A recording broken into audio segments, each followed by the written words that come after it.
everyone, welcome to another Rev in a Minute with me, Renee. We have the all-new Volkswagen Arteon R line, Volkswagen's very first Gran Turismo. Being such, we thought we'd do something a bit different and talk about the exterior of the car.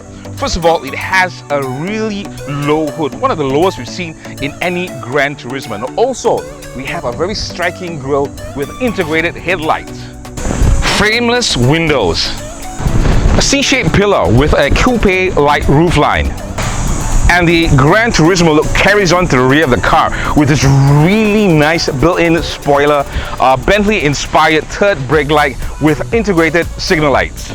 Well, that's about all the time we have for Rev in a Minute. For the full review, do remember to catch us on our YouTube channel and all our social media platforms. In the meantime, this is Renee signing off from Revv Motoring, Singapore's only motoring and lifestyle platform.